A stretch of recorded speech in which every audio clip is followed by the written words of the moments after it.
Episode की शुरुआत में एक कंपनी की एडिटर एनिमेशन क्लब में आती है और जब वो वहाँ पर दिंगशिन की ड्राइंग देखती है तो उन्हें वो काफी पसंद आती है। फिर जब वो यहाँ से चली जाती है तो दिंगशिन का सीनियर उससे पूछता है कि क्या तुम कंपटीशन में पार्टिसिपेट करोगी, पर वो यहाँ से ये बोलकर चली जाती है कि उसे कुछ जरूरी काम है। फिर हम देखते हैं कि वो सीईओ के कैफे में जाकर बैठकर पढ़ रही होती है। तभी सीईओ उसके पास आता है और उसे बोलता है कि तुम 2 दिन से टेस्ट की तैयारी कर रही हो और अगर तुमसे ये सब नहीं हो पा रहा है तो ये मत करो। तो दिंगशिन बोल देती है कि ये सब मैं हैंडल कर लूंगी, इसलिए सीईओ वहाँ से चला जाता है। अब काफी देर हो जाने पर भी जब सीईओ देखता है कि दिंगशिन घर नहीं गई है तो वो अपनी शिफ्ट खत्म करके दिंगशिन के पास आता है और उसे बोलता है कि आओ मैं तुम्हें हॉस्टल छोड़ देता हूँ। ये सुनकर दिंगशिन खुश हो जाती है और उसके साथ जाने लगती है। अगले दिन सीईओ जानबूझकर कुछ नोट्स फांग को देता है तो फांग उसे बोलता है कि ये भला तुम मुझे क्यों दे रहे हो, ये सब तो हम पहले ही पढ़ चुके हैं। तो वो उसे बोलता है कि ये तुम किसी नई लड़की को दे सकते हो ताकि तुम उसे दोस्ती कर सको।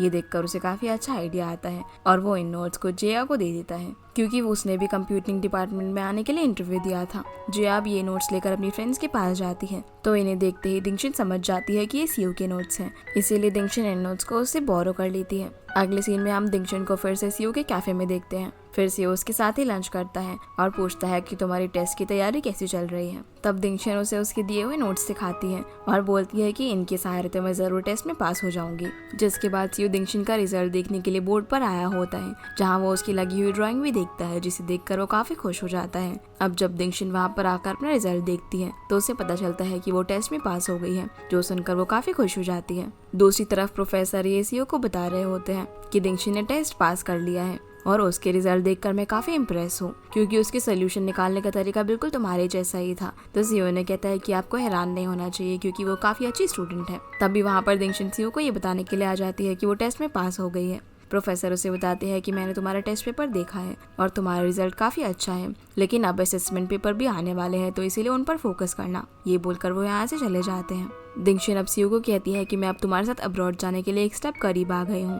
तो सीईओ से कहता है कि असेसमेंट सॉल्व करना और भी ज्यादा डिफिकल्ट होने वाला है और अगर तुम उसमें फेल हो गई तो तुम रिसर्च ग्रुप में नहीं आ पाओगी। ये सब तुम्हारे लिए बहुत ही डिफिकल्ट होने वाला है और ना ही तुम्हारा इस सब में इंटरेस्ट है, तो भला तुम ये सब क्यों कर रही हो। दिंगशिन बोलती है कि मैं तुम्हारे लिए कुछ भी कर सकती हूँ और ये बोलकर यहाँ से चली जाती है। अगले दिन क्लासरूम में प्रोफेसर उन सभी बच्चों को लेकर आते हैं जिन्होंने टेस्ट पास किया था और इन सब में दिंगशिन भी एक थी। प्रोफेसर उन्हें बताते हैं कि डोंग इन सबको लीड करेगा और वो सभी को लाभ दिखाने लगता है, जो देखकर दिंगशिन काफी खुश होती है क्योंकि अब वो रोज सीईओ के साथ रह पाएगी। इसी तरह अब दिंगशिन रोज लैब में जाया करती है पर उसे कॉमिक क्लब भी जाना पड़ता था, इसीलिए ये दोनों काम एक साथ करने में उसे काफी परेशानी हो रही थी। पर फिर भी वो बिना किसी एक्सक्यूज की बहुत मेहनत करती है।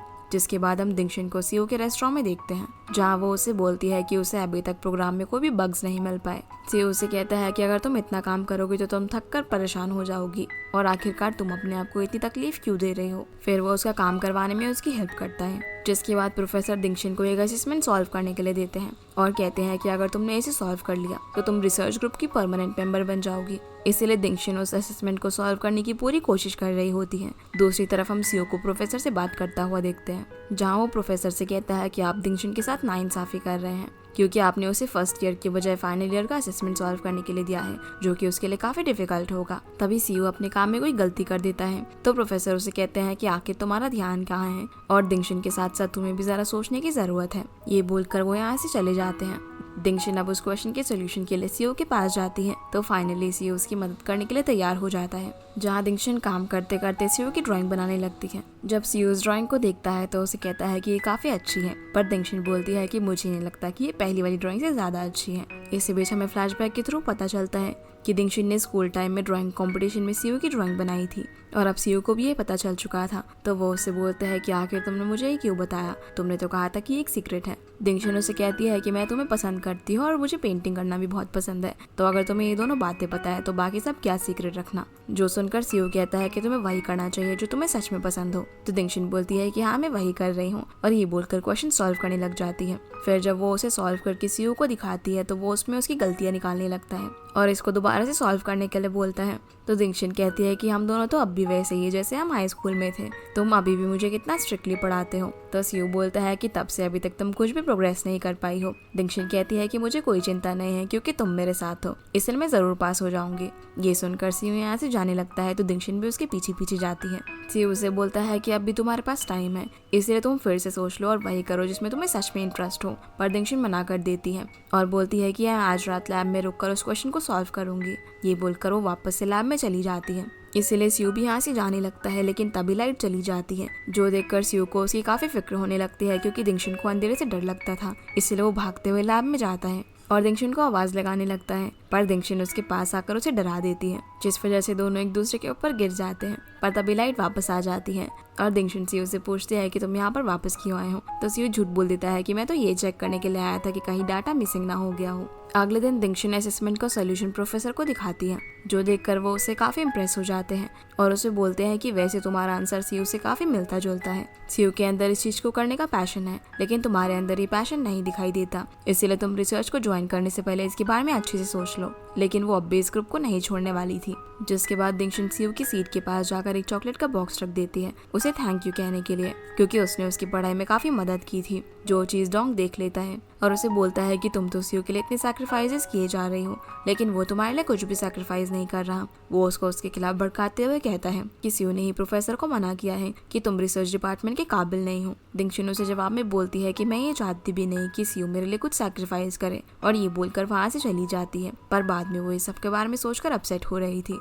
वहीं जब सियू को दिंगशुन का गिफ्ट मिलता है तो वो काफी खुश हो जाता है। तभी उसके पास ल्यूफाई आती है, क्योंकि उसके लैपटॉप में कुछ प्रॉब्लम हो गई थी, तो सियू उसके लैपटॉप को ठीक करने लगता है। इसी बीच वो चॉकलेट बॉक्स में से एक चॉकलेट निकाल कर खा जाती है, जो देखकर सियू उस पर काफी गुस्सा करता है और उसे बोलता है कि ये मुझे किसी ने दिया है और तुम अब अपना लैपटॉप उठाओ और यहाँ से निकल जाओ। लूफाई उसे कहती है कि तुम तो काफी बुरे हो और ये तो सिर्फ एक चॉकलेट ही थी, तो इसमें इतना गुस्सा करने वाली क्या बात है। अब वो अपना लैपटॉप और चॉकलेट बॉक्स दोनों उठाती है और बोलती है कि मैं तुम्हें नया चॉकलेट बॉक्स लाकर दे दूंगी। सियू अब उसे रोकने की भी कोशिश करता है, लेकिन वो चॉकलेट बॉक्स लेकर चली जाती है। फिर जब लूफाई कॉमिक क्लब में जाती है तो दिंगशुन उसके पास वो चॉकलेट बॉक्स देखकर पूछती है कि ये तुम्हें कहाँ से मिला, तो वो झूठ बोल देती है कि ये तो मुझे सियू ने दिया है, जो देखकर दिंगशुन को काफी बुरा लगता है और वो अपसेट होकर सियू के पास जाकर उसे पूछती है कि तुमने वो चॉकलेट्स लूफाई को क्यों दी। सियू उसे कहता है कि वो चॉकलेट बॉक्स तो वो खुद ही उठा कर ले गई थी, पर दिंगशुन कहती है कि बहाने मत बनाओ, और मुझे ये भी पता है कि प्रोफेसर को तुम ही ने ये कहा था कि मैं रिसर्च ग्रुप में काम करने के काबिल नहीं हूँ। आखिर तुम ऐसा क्यों कर रहे हो, और अगर तुम नहीं चाहते कि मैं तुम्हारे साथ रहूं, ये बात तुम मुझसे कह क्यों नहीं देते। सीईओ से बोलता है कि मैंने तुम्हें पहले ही समझाया था कि तुम वो करो जिसमें तुम्हें इंटरेस्ट हो, मेरे लिए खुद को सेक्रीफाइस करने की तुम्हें कोई जरूरत नहीं है। दिंगशुन से बोलती है कि क्या मतलब कि मैं तुम्हारे लिए कुछ भी सेक्रीफाइस ना करूं, क्या तुम मुझे बिल्कुल भी प्यार नहीं करते, और जो 3 साल हम लोगों ने साथ में बिताए थे वो तुम्हारे लिए कुछ भी मायने नहीं रखते। इन सब बातों का सीईओ कोई जवाब नहीं देता, तो दिंगशुन बोलती है कि ठीक है, अब से मैं तुम्हारे पास कभी नहीं आऊंगी। ये बोलकर वो रोते रोते वहाँ से चली जाती है। तभी यहाँ पर सॉन्गजी भी आ जाता है, जिसने की इन दोनों की सारी बातें सुन ली थी। वो सीईओ से बोलता है कि क्या तुम उसे समझाओगे, तो सीईओ इमोशनल होते हुए कहता है कि नहीं, क्योंकि शायद मुझसे अलग होकर ही वो अपने बारे में सोच पाएगी। जिसके बाद हम बोकोंग को देखते हैं, जो कि अपनी कंपनी में होता है, और यहाँ वो जैसे ही इंटरनेट पर दिंगशुन की फोटोज देखता है तो वो थोड़ा परेशान हो जाता है और अपनी मीटिंग कैंसिल करके वहाँ से कहीं चला जाता है। इसी बीच हम दिंगशुन को देखते हैं, जो कि रात में बस स्टॉप पर अपनी बस का वेट कर रही थी। तभी वहाँ पर बोकोंग पहुँच जाता है और उसे लिफ्ट देने का बोलता है। बोकोंग उससे पूछता है कि तुम इतनी रात को यहाँ पर क्या कर रही हो, तो दिंगशुन बताती है कि मैं तो यहाँ पर सिर्फ अपनी बस का वेट कर रही थी। दिंगशुन उसे बोलती है कि तुम तो इतनी बिजी हो गए हो कि तुम्हारे पास तो गर्लफ्रेंड के लिए टाइम ही नहीं होगा। तो बोकोंग कहता है कि मेरी कोई गर्लफ्रेंड नहीं है। फिर वो उसे आर्ट एग्जीबिशन दिखाने के लिए ले जाने लगता है। दिंगशुन अब जब यहाँ पर पेंटिंग्स को देख रही होती है तो बोकोंग समझ जाता है कि वो अपसेट है। वो उसे कहता है कि तुम्हारे पास पेंटिंग का इतना अच्छा टैलेंट है तो तुम्हें उसे वेस्ट नहीं करना चाहिए। पर दिंगशुन अभी भी चुपचाप खड़ी हुई थी। अगले दिन दिंगशुन लैब के अंदर नहीं आती और प्रोफेसर से छुट्टी मांग लेती है। जिसके बाद हम सॉन्गजी और सीयू को एक साथ देखते हैं। तभी सीयू को शादी का कॉल आता है, जो उसे बोलती है कि मैं तुम्हारी यूनिवर्सिटी के बाहर खड़ी हूँ और मुझे सच सच बताओ कि क्या सॉन्गजी तुम्हारे साथ है। पर सीयू उसे झूठ बोल देता है कि वो मेरे साथ नहीं है, तो शादी उसे बाहर मिलने के लिए बुलाती है। फिर हम दिंगशुन को देखते हैं, जो कि अपनी सीनियर के पास जाती है और उसे बताती है कि मैं कंपटीशन में हिस्सा लेना चाहती हूँ। पर वो बताता है कि तुम्हें इसके लिए देर हो चुकी है, क्योंकि कंपटीशन की डेट सब निकल चुकी है। तो दिंगशुन कहती है कि मैं एडिटर से इस बारे में जाकर बात कर लूंगी, इसलिए सीनियर उसे उसका एड्रेस दे देता है। वहीं सीयू जाकर शादी से मिलता है, जो उससे फिर से पूछती है कि सॉन्गजी कहाँ पर है, क्योंकि ऐसा हो ही नहीं सकता कि उसने तुम्हें ना बताया हो कि वो कहाँ पर है। पर सीयू अब भी अनजान बनने की कोशिश करता है, तो कहती है कि मैं उसकी यूनिवर्सिटी गई थी और मुझे पता चला है कि उसे वहाँ से निकाल दिया गया है। तो सीयू बोलता है कि उसे निकाला नहीं गया, बल्कि 1 साल के लिए सस्पेंड कर दिया गया है, जो सुनकर शादी समझ जाती है कि उसे पता है कि सॉन्गजी कहाँ पर है और वो उससे बोलती है कि तुम भला मेरे साथ ऐसा कैसे कर सकते हो, मैंने तो तुम्हें हमेशा अपने भाई की तरह माना है, उसने मेरे साथ ब्रेकअप कर लिया है और बिना कुछ एक्सप्लेन किए अचानक से ही गायब हो गया, वो ऐसा नहीं कर सकता। सी उसे समझाता है कि तुम्हें उसे छोड़कर अपने करियर पर फोकस करना चाहिए, तो शादी उसे डांट लगाते हुए बोलती है कि तुम दोनों एक जैसे हो, सोचो अगर दिंगशिन कभी इस तरीके से गायब हो गई तुम्हें बिना कुछ एक्सप्लेन किए हुए तो तुम क्या करोगे। ये बोलकर वो यहाँ से चली जाती है। इसी बीच हम दिंगशिन को चीफ एडिटर से मिलता हुआ देखते हैं, जहाँ वो उसे कहते हैं कि तुम अपनी पेंटिंग्स को यहाँ पर छोड़ जाओ और अगर तुम्हें हमें चांस देना होगा तो हम तुम्हें कॉल कर देंगे। दिंगशिन अब यहाँ से जाकर शादी से मिलती है जो कि एक होटल में रुकी हुई थी और यहाँ पर दोनों अपने दुख एक दूसरे के साथ बांटते हैं, इसीलिए दिंगशिन भी रात में उसी के साथ रुक जाती है। जिसके बाद प्रोफेसर सीओ को बताते हैं कि दिंगशिन मुझसे मिलने के लिए आई थी और उसने हमारा ग्रुप छोड़ दिया है, जो सुनकर सीओ थोड़ा अपसेट हो जाता है और अब दिंगशिन ने सीओ को इग्नोर करना शुरू कर दिया था। तभी एनिमेशन क्लब का प्रेसिडेंट दिंगशिन के पास आता है और उसे बताता है कि चीफ एडिटर तुम्हारे साथ एक कॉन्ट्रैक्ट साइन करना चाहती है, जो सुनकर दिंगशिन काफी खुश हो जाती है।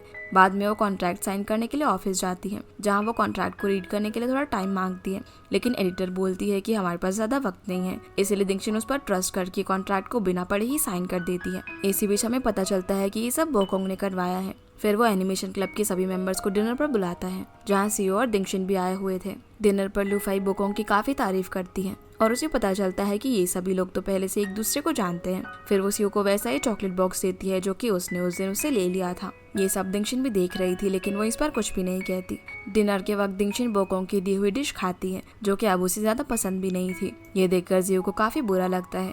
इसी बीच लूफाई दिंगशिन और बोकोंग को देखकर कहती है कि तुम दोनों तो बचपन से एक दूसरे को जानते हो, और बोकोंग को देखकर ऐसा लगता है कि वो दिंगशिन को लाइक करता है, तो वो बोल देता है कि हाँ मैं उसे लाइक करता हूँ। ये सुनकर सीओ काफी जेलस हो जाता है और वॉशरूम का बहाना करके बाहर चला जाता है। बोकोंग भी उसके पीछे पीछे बाहर आता है, जहाँ ये दोनों एक दूसरे से बातें करने लगते हैं। बोकोंग कहता है कि मैं और दिंगशिन एक दूसरे को बचपन से जानते हैं और मैंने उसके पेरेंट्स से वादा किया था कि मैं उसका ख्याल रखूंगा, इसलिए बेहतर यही होगा कि आप तुम उससे दूर रहो। सीओ कहता है कि मुझे इस सबसे कोई फर्क नहीं पड़ता कि तुम दोनों का क्या रिलेशन था, लेकिन दिंगशिन अब अपनी लाइफ सिर्फ मेरे साथ ही गुजारेगी। ये बोलकर वो यहाँ से जाने लगता है। तभी वहाँ वो दिंगशिन को देखता है जिसने इन दोनों की बातें सुन ली थी। अब दिंगशिन भी यहाँ से जाने लगती है तो सीओ उसके पीछे पीछे जाता है और उससे माफी मांगता है। दिंगशिन बोलती है कि मैं तो कभी ये सोच भी नहीं सकती थी कि तुम मुझसे माफी मांगोगे। सीओ उसे बताता है कि मैं उस दिन से इस बारे में ही सोच रहा हूँ कि आखिर मैं तुम्हारे बिना अपनी लाइफ कैसे जीऊंगा, जो सुनकर दिंगशिन काफी गुस्सा हो जाती है और उसे बोलती है कि तुम क्या चाहते हो कि मैं हमेशा तुम्हें फॉलो करती रहूं, लेकिन अब मैं तुम्हारा पीछा करते करते थक गई हूँ,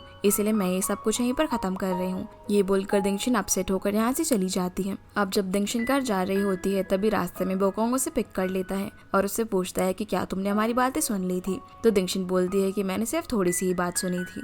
जिसके बाद हम सीओ को उसके घर पर देखते हैं, जहाँ वो काफी अपसेट था। दूसरी तरफ हम शादी और दिंगशिन को आपस में बात करता हुआ देखते हैं, जहाँ दिंगशिन बोलती है कि अब मैंने सीओ के बारे में सोचना छोड़ दिया है और तुम्हें भी अब सॉन्ग के बारे में सोचना छोड़ देना चाहिए। शादी कहती है कि ऐसा नहीं है, मैं कुछ भी करके उसे जरूर ढूंढ लूंगी और तुम भी अपने आप को ये सब ना सोचने के लिए फोर्स मत करो। तो दिंगशिन कहती है कि सीओ से प्यार करना मेरे बस में नहीं था, लेकिन खुद पर कंट्रोल करना मेरे बस में है। तो शादी उसे बोलती है कि जो भी तुम्हारा फैसला होगा मैं हमेशा तुम्हें सपोर्ट करूंगी। फिर जब दिंगशिन अपने हॉस्टल पहुंचती है तब उसे बोकोंग का दिया हुआ एक ड्राइंग टैबलेट मिलता है, जो देखकर वो उसे कॉल करती है और बोलती है कि ये तो बहुत एक्सपेंसिव है, इसलिए मैं इसे नहीं रख सकती। तो वो उसे समझाता है कि ये कोई गिफ्ट नहीं बल्कि एक इन्वेस्टमेंट है और तुम इस पर काफी अच्छी अच्छी ड्राइंग करना, इसीलिए दिंगशिन मान जाती है। अगली सुबह जब सीओ उठता है तो देखता है कि सॉन्गजी वहाँ पर नहीं है, इसलिए वो उसे कॉल करता है। सॉन्गजी बताता है कि मुझे लगा कि शादी तुम्हें फॉलो करते करते मेरे पास पहुँच जाएगी, इसलिए मैं जरा बाहर गया हुआ हूँ। फिर हम उसे एक बुक स्टोर में देखते हैं जहाँ पर शादी भी आई हुई थी और यहाँ ये दोनों एक दूसरे को देख लेते हैं। तब सॉन्गजी भागने लगता है और शादी भी उसका पीछा करती है, लेकिन वो उसे पकड़ नहीं पाती। फिर शादी दिंगशिन को कॉल करती है और बोलती है कि सीओ कितना बड़ा झूठा है, उसे सब कुछ पता था लेकिन उसने मुझे नहीं बताया।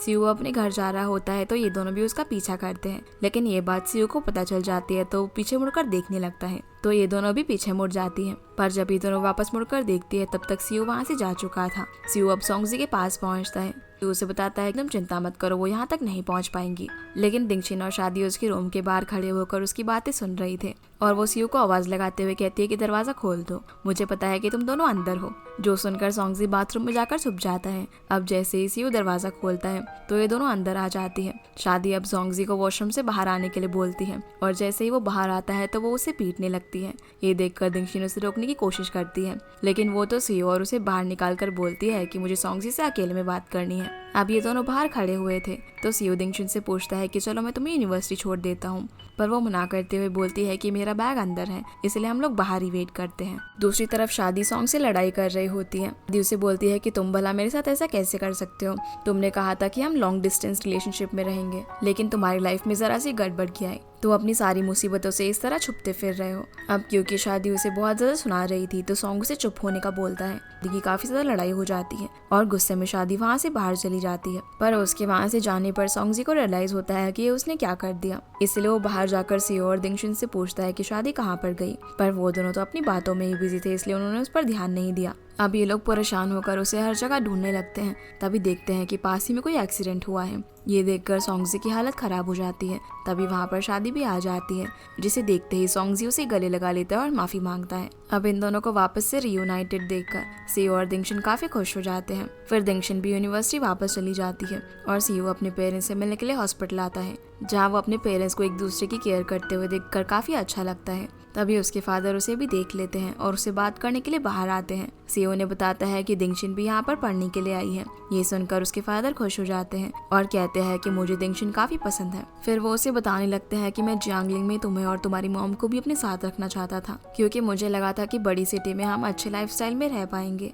पर तुम्हारी मॉम एक स्टेबल लाइफ चाहती थी, इसलिए उन्होंने तुम्हें शंघाई में अकेले ही पाला और काफी अच्छी परवरिश दी। पर जब मेरे साथ ये सब कुछ हुआ तो वो सब कुछ छोड़कर यहाँ पर मेरा ख्याल रखने के लिए आ गई। इसलिए अब जब मैं तुम्हारी मॉम को ऐसे देखता हूँ तो मुझे अपने ऊपर काफी गुस्सा आता है कि मैं हर वक्त काम में बिजी रहा और मैंने अपनी फैमिली को बिल्कुल भी टाइम नहीं दिया। तभी सीयू की मॉम भी यहाँ पर आ जाती है, जो कि इन लोगों की बातें सुन रही थी। सीयू के फादर उसे बोलते हैं कि मुझे तुम पर पूरा भरोसा है कि तुम जहाँ भी रहोगे वहाँ सक्सेसफुल हो जाओगे, लेकिन मैं नहीं चाहता कि सक्सेसफुल होने के बाद तुम मेरी तरह अकेले हो जाओ। इसीलिए जो लोग तुम्हारी परवाह करते हैं उन्हें कभी भी नाराज मत करना, और तुम मेरी और मॉम की चिंता मत करो, हम दोनों यहाँ पर बिल्कुल ठीक है। अब अपने फादर से बात करने के बाद सीयू डिसाइड करता है कि वो दिंगशुन को अपनी फीलिंग्स बता देगा, जिसके लिए वो फांग से मदद मांगता है। अगले दिन हम कॉलेज के बच्चों को बस में बैठता हुआ देखते हैं, जो कि सब अपने अपने कंपटीशन के लिए जा रहे थे, जहां हम दिंगशुन को भी देखते हैं। और तभी वहां पर सीओ आ जाता है, जिसे देखकर डोंग से पूछता है कि भला तुम यहाँ पर क्या कर रहे हो, क्योंकि यहाँ पर तो सिर्फ 4 लोगों का नाम दिया हुआ है। तो सीओ कहता है कि मैंने प्रोफेसर से इस बार में बात कर ली है। लुफाई यहाँ पर सीओ को देखकर काफी खुश हो जाती है और उसे खाने के लिए एप्पल देती है, जो देखकर दिंगशुन को अच्छा नहीं लगता। अब जब ये लोग अपनी डेस्टिनेशन पर पहुंचते हैं तो होटल में पहले से ही बोकोंग मौजूद था, जो कि दिंगशुन के पास आकर उससे बातें करने लगता है। तभी यहाँ पर सू भी आ जाता है, तो बोकोंग उसे बताता है कि हमारी कंपनी ही तुम्हारे रोबोट कंपटीशन को स्पॉन्सर कर रही है। ये लोग अब थोड़ी बातें करके अंदर चले जाते हैं। होटल में सीयू मौका देखकर दिंगशुन को उसके रूम तक छोड़ने के लिए जाता है और उससे बोलता है कि प्लीज मुझे तुम्हें एक्सप्लेन करने का एक मौका दो। फिर वो उसे बताने लगता है कि जब उस दिन तुम और बोकोंग बातें कर रहे थे तब मैंने तुम्हारी बातें सुन ली थी, जो सुनकर मुझे काफी दुख हुआ कि तुम मेरी वजह से इतनी स्ट्रगल कर रही हो। इसीलिए मैंने सोचा कि अगर मैं तुम्हारी लाइफ से दूर चला जाऊं तो शायद तुम अपनी लाइफ में वो करोगे जो तुम्हें पसंद है। आगे वो उसे बताता है कि अब मैं पहले जैसा सीयू नहीं रहा हूँ, क्योंकि मेरी फैमिली की कंडीशन अब ठीक नहीं है, और जब इतने लंबे गैप के बाद मैंने तुम्हें वॉकिंग यूनिवर्सिटी में देखा तब मैं तुम्हारे बारे में सोचने से खुद को रोक नहीं पाया। दिंगशुन उससे बोलती है कि तुम्हें लगा था कि अंकल बीमार है, ये चीज मुझे इफेक्ट करेगी, लेकिन मुझे इस सबसे कोई फर्क नहीं पड़ता। मैं सिर्फ तुम्हें इसीलिए चेस कर रही थी क्योंकि मैं तुम्हें प्यार करती हूँ, लेकिन क्या तुम्हें प्यार का असली मतलब मालूम भी है। पर तभी वहाँ पर लुफाई आ जाती है, इसीलिए दिंगशुन अपने रूम में चली जाती है, जो सीयू से पूछती है कि तुम दोनों एक साथ क्या कर रहे थे, क्या तुम सच में दिंगशुन को लाइक करते हो। तो सीयू बोलता है कि हाँ मैं उसे लाइक करता हूँ और इससे तुम्हें क्या। फिर हम सीयू को अपने रूम में देखते हैं, जहाँ पर फांग उससे कहता है कि तुम्हें तो दिंगशुन ने सीधा ही रिजेक्ट कर दिया। सीयू उसे बोलता है कि तुम दिंगशुन की रूममेट से कांटेक्ट करो, और वो दोनों उसे भी अपने प्लान में शामिल कर लेते हैं। वैन दिंगशुन को बोलती है कि कल तो हम फ्री हैं, तो क्यों ना हम कहीं घूमने के लिए जाएं, जिसके लिए वो मान जाती है। अगले दिन जब दिंगशुन अम्यूजमेंट पार्क के बाहर वैन का वेट कर रही होती है, तभी वहाँ पर सीयू आ जाता है, जिससे वो समझ जाती है कि ये सब इन लोगों का प्लान था, इसलिए वो यहाँ से जाने लगती है। पर सीयू से कहता है कि टिकट्स बहुत एक्सपेंसिव है, इसलिए हमें इन्हें वेस्ट नहीं करना चाहिए, इसलिए दिंगशुन मान जाती है। सीयू यहाँ पर हॉन्टेड हाउस को ढूंढ रहा होता है, पर तभी उसे पता चलता है कि ये तो बच्चों के लिए है, और अब क्योंकि वो लोग यहाँ पर आ ही गए थे तो वो एक मेज में जाते हैं, जहाँ सीयू उसे उसके साथ कम्पीट करने के लिए बोलता है और कहता है कि अगर मैं पहली बार आया तो तुम मुझे इग्नोर नहीं करोगी, और अगर तुम पहली बार आई तो मैं वो करूँगी जो तुम चाहती हो। पर मेज के अंदर दिंगशुन एक जगह पर फंस जाती है और सीयू को आवाज़ देती है, तो वो उसे बचाने के लिए आ जाता है और फिर दोनों साथ में बाहर आते हैं, जहाँ दिंगशुन बोलती है कि क्योंकि मैं पहली बार आई हूँ तो अब तुम मेरी बात मानोगे। इसके बाद ये लोग वहाँ पर और भी गेम्स खेलते हैं और काफ़ी इंजॉय करते हैं। फिर ये दोनों एक जगह पर आकर बैठ जाते हैं जहाँ दिंगशन जब कुछ बच्चों को बलून से खेलते हुए देखती है तो वो सीयू को बताती है कि बचपन में उसे बलून्स काफी पसंद थे और वो एक बार अपनी मॉम से बलून्स लाने के लिए जिद कर रही थी, पर उसकी मॉम ने उसे वो नहीं दिलवाया था बल्कि उसके भाई को दिला दिया था। और सीयू उसकी बात को बड़े प्यार से सुन रहा होता है। तभी दिंगशन उसे बोलती है कि मैं मेज वाले गेम में जीती थी, लेकिन मैंने तुम्हें अभी तक पनिश नहीं किया है, इसीलिए जाओ मेरे लिए मैस्कॉट बनकर आओ। पहले तो सीयू हंसने लगता है, लेकिन फिर वो उसके लिए मैस्कॉट बनकर आता है और वो काफी सारे बलून्स भी लेकर आता है। लेकिन तभी वहाँ पर बहुत सारे बच्चे आ जाते हैं जो कि उससे बलून्स छीनने लगते हैं, पर वो आखिर में एक बलून दिंगशन को जाकर दे देता है। वो दिंगशन से जाकर सॉरी बोलता है और कहता है कि मैं तो तुम्हें सारे बलून्स देना चाहता था, लेकिन अब सिर्फ एक ही रह गया है। तो दिंगशन बोलती है कि कोई बात नहीं, मेरे लिए एक ही काफी है। अब काफी एंजॉय करने के बाद जब ये लोग वापस जा रहे होते हैं तभी बारिश शुरू हो जाती है और क्योंकि दिंगशन के हाथ काफी ठंडे हो रहे थे तो सीयू उसके लिए एक स्टोर से हॉट कॉफी लेकर आता है। दिंगशन उसे बोलती है कि हम पहले भी इस तरह बारिश में फंस चुके हैं और वो लोग अपने पुराने टाइम को याद करते हैं। दिंगशन सीयू से पूछती है कि क्या उस रात फायरवर्क्स तुमने ही जलाए थे, पर सीयू इसका कोई जवाब नहीं देता। तो दिंगशन उसे थैंक यू बोलती है और बोलती है कि तुम्हारे ऐसे करने से उस दिन मुझे काफी हिम्मत मिली, इसीलिए मैं अब हुआकिंग यूनिवर्सिटी में आ पाई हूँ। जो सुनकर सीयू उससे किस करने लगता है। दिंगशन भी उसे किस करने लगती है, पर तभी वो वहाँ से भाग जाती है। होटल में पहुंचकर सीयू दिंगशन से बोलता है कि कल रोबोट कंपटीशन की ओपनिंग सेरेमनी है, तो क्या तुम आओगी। तो दिंगशन उसे कहती है कि तुम ज्यादा फ्रेंडली होने की कोशिश मत करो, पर सीयू बोलता है कि मैं अब पीछे नहीं हटने वाला।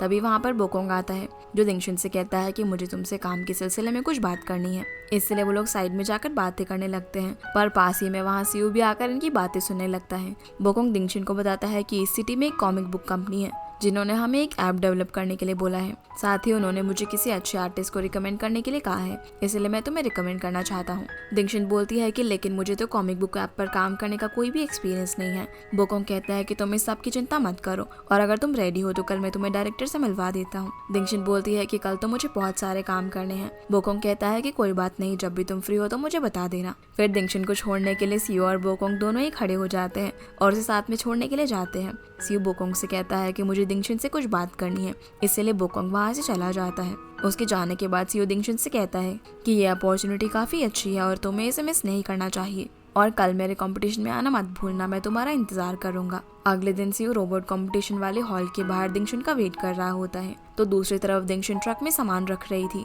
जहाँ लुफाई वैन को रूम में जाकर ड्रेसेस चेक करने का बोलती है, लेकिन वो ये सब कर काफी थक गई थी, इसलिए दिंगशन उसकी जगह पर चली जाती है और वो गलती से अपना बैग और फोन भी ट्रक के अंदर ही भूल जाती है। ये चीज जब लुफाई नोटिस करती है तो वो ट्रक वाले को ट्रक ले जाने के लिए बोलती है। फिर जब वैन अपना काम खत्म करके लुफाई के पास आती है और उसे दिंगशन के बारे में पूछती है तो वो झूठ बोल देती है कि वो तो अपना काम खत्म करके चली गई। लेकिन हम देखते हैं कि दिंगशन तो कॉस्ट्यूम वाले रूम के अंदर लॉक हो चुकी थी। ऐसे बीच हम सीयू को देखते हैं जो दिंगशन का वेट कर रहा होता है। तभी डोंग उसे बुलाने के लिए आता है, लेकिन वो फांग को उसके साथ भेज देता है और कहता है कि तुम दोनों जाकर प्रेजेंटेशन दे दो। पर अब उसे वेट करते करते काफी देर हो गई थी और अब तो सेरेमनी भी खत्म हो चुकी थी। फिर सीयू दिंगशन को ढूंढने के लिए जाता है जहाँ रास्ते में उसे वैन मिलती है जो कि ट्रक वाले से बात कर रही थी। उसकी बात खत्म होने पर वैन उसे बताती है कि शायद दिंगशन अभी क्लब में ही है। जो सुनकर सीयू उसके पास जाने के लिए निकल जाता है जहाँ उसे दिंगशन एक रूम के अंदर लॉक मिलती है, इसलिए वो दरवाजे को तोड़कर उसे बाहर निकालता है और पूछता है कि क्या तुम ठीक हो। तो दिंगशन उसे बताती है कि हाँ मैं ठीक हूँ, जिसके बाद वो उसे रोबोट कंपटीशन के हॉल में लेकर जाता है। तो दिंगशन कहती है कि यहाँ पर इस तरीके से आना ठीक नहीं है, अगर किसी ने हमें देख लिया तो बहुत बड़ी गड़बड़ हो जाएगी। पर सीयू कहता है कि तुम चिंता मत करो, कुछ नहीं होगा। इसके बाद वो उसकी लिखी हुई कॉमिक लिटिल मॉन्स्टर की एनिमेटेड वर्जन में स्टोरी दिखाता है, जो देखकर दिंगशन काफी इमोशनल हो जाती है। सीयू अब दिंगशन से बोलता है कि तुमने मुझसे एक बार पूछा था कि ट्रू लव क्या होता है और अब मुझे इसका आंसर पता चल गया है। फिर वो उसे बताने लगता है कि वो दिखने में तो काफी ऑर्डिनरी लगती है, लेकिन हर दिन मैं उसे काफी खूबसूरत होता हुआ दिखता हूँ। वो काफी जिद्दी भी है, लेकिन सबसे ज्यादा क्यूट भी। मुझे पता है कि वो मुझसे झूठ बोल रही है, लेकिन फिर भी मैं उसकी खराब एक्टिंग को और ज्यादा खराब नहीं करना चाहता। ये सब सुनकर दिंगशन उससे पूछती है कि भला तुम किसके बारे में बात कर रहे हो। तब सीयू दिंगशन का हाथ पकड़ते हुए उसे आई लव यू कहता है और पूछता है कि क्या तुम मेरी गर्लफ्रेंड बनोगी। जिस बात का दिंगशन कोई जवाब नहीं देती और तभी वहाँ पर गार्ड आ जाता है जो पूछता है कि भला तुम दोनों यहाँ पर क्या कर रहे हो। अब वो बाहर जाकर इन दोनों को डांटने लगता है और उनकी इन्फॉर्मेशन एक पेपर में लिखने के लिए बोलता है। अंदर चेक करने के लिए चला जाता है। सीयू अब दिंगशन से बोलता है कि तुमने अभी तक मुझे अपना जवाब नहीं दिया। तो दिंगशन कहती है कि मैं अभी किसी भी रिलेशनशिप में नहीं आना चाहती। जो सुनकर सीयू समझ जाता है कि वो उसकी एक्टिंग कर रही है और बोलता है कि कोई बात नहीं, मैं तुम्हारा वेट करूंगा। तभी वहाँ पर बोकोंग आता है और जब उसे पता चलता है कि ये दोनों बोकोंग के दोस्त हैं तो वो उन्हें जाने देता है। बोकोंग दिंगशन को बताता है कि कल उस डायरेक्टर के साथ डिनर है जिसके बारे में मैंने तुम्हें बताया था, जो सुनकर दिंगशन खुश हो जाती है। फिर ये इन्हें वापस से होटल छोड़ने के लिए जाता है। होटल पहुंचकर बोकोंग दिंगशन से कहता है कि कल मैं तुम्हें शॉपिंग पर लेकर जाऊंगा क्योंकि हमें मीटिंग में जाना है। तो सियो बीच में बोल पड़ता है कि भला तुम्हें इसके कपड़ों से क्या परेशानी है। दिंगशन बोलती है कि तुम चिंता मत करो, मैं अच्छे से ड्रेसअप होकर आऊंगी।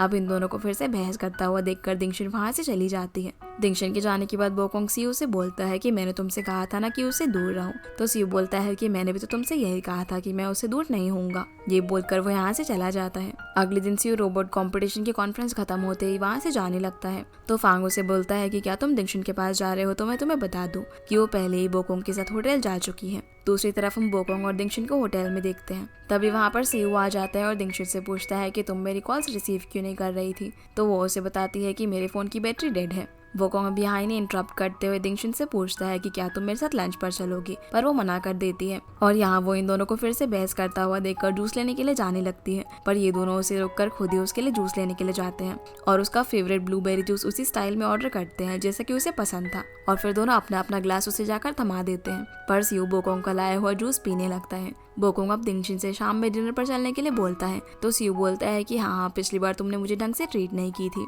इसलिए मैं भी चलूंगा, लेकिन इस बार मैं तुम्हारे लिए पे करूंगा। तो बोकोंग उसे परेशान करने के लिए बोलता है तो ठीक है, फिर तुम बाकी सभी लोगों को भी बुला लेना, सभी साथ में डिनर करेंगे। जिसके लिए सियो भी मान जाता है और बोलता है कि शायद ये तुम्हारा आखिरी मौका होगा। दिंगशन जब अपने रूम में जाती है तो वेनु से पूछती है कि क्या तुम दोनों के साथ गई थी। तो दिंगशन उसे बताती है कि ये दोनों तो एकदम बच्चों की तरह लड़ाई करते हैं और सियो ने मुझे प्रपोज किया जिसे मैं हाँ बोलने ही वाली थी, लेकिन अब मैं उसे इतनी जल्दी हाँ नहीं बोलूंगी क्योंकि अगर मैंने ऐसा किया तो फ्यूचर में सारा कंट्रोल सियो के पास ही होगा। दूसरी तरफ लुफाई बोकोंग से मिलती है और उसे बोलती है कि मैं दिंगशन को तुमसे मिलाने में मदद कर सकती हूँ, जिसे देखकर वो समझ जाता है कि वो सियो को लाइक करती है, लेकिन वो उसे बिना कोई जवाब दिए वहाँ से चला जाता है। जिसके बाद सियो दिंगशन को डिनर पर इनवाइट करने के लिए आता है, पर वो जाने के लिए नहीं मान रही थी। तो सियो बोलता है कि कोई बात नहीं, फिर मैं भी नहीं जाऊंगा, इसीलिए दिंगशन को मानना ही पड़ता है। अगले सीन में सभी लोग डिनर पर होते हैं जहाँ पर लुफाई उन सभी को एक गेम खेलने के लिए बोलती है। यहाँ ये सभी लोग एक कार्ड्स का गेम खेलते हैं जिसमें सबसे पहले वैन के पास किंग आया होता है।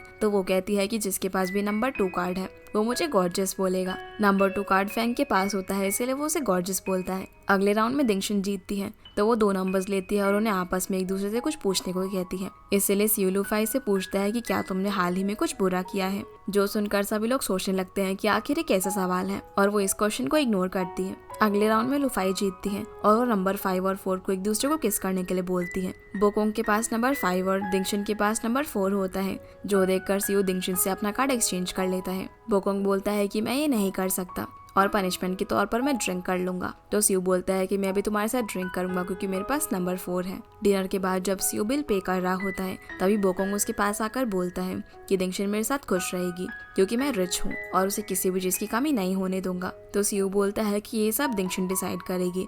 अगले दिन हम देखते हैं कि सियो को रोबोट कंपटीशन के लिए फर्स्ट प्राइज मिला होता है, जिसके बाद वो दिंगशन को मिलने के लिए चला जाता है। इसी बीच फांग के पास एक आदमी आता है जो कि उसे अपना बिजनेस कार्ड देता है और कहता है कि वो सियो के साथ एक प्रोजेक्ट पर काम करना चाहता है। दूसरी तरफ हम बोकोंग और दिंगशन को एक साथ देखते हैं जो कि डायरेक्टर से मिलने के लिए जा रहे थे। यहाँ बोकोंग उसे एक नेकलेस गिफ्ट करता है तो दिंगशन उसे लेने से मना कर देती है, लेकिन उसके इंसिस्ट करने पर वो उसे पहन लेती है। फिर बोकोंग उसे डायरेक्टर से मिलवाता है जहाँ वो उसे कहता है कि मुझे तुम्हारी कॉमिक लिटिल मॉन्स्टर काफी पसंद आई और मैं चाहता हूँ कि हम इसे एक रोमांस स्टोरी की तरह पेश करें और इसमें एक इविल कैरेक्टर को भी ऐड करें। पर दिंगशन को उसका ये आइडिया पसंद नहीं आता, इसलिए वॉशरूम का बहाना करके वहाँ से जाने लगती है, जिसे रोकने के लिए बोकोंग उसके पास आता है और बताता है कि इस फील्ड में लोग प्रॉफिट को मैक्सिमाइज करने के बारे में सोचते हैं, इसलिए तुम्हें भी उनके अकॉर्डिंग काम करना होगा। पर दिंगशन ऐसा नहीं चाहती थी और वो इस बात से काफी नाराज थी कि डायरेक्टर ने उसके आइडिया के बारे में सुना भी नहीं।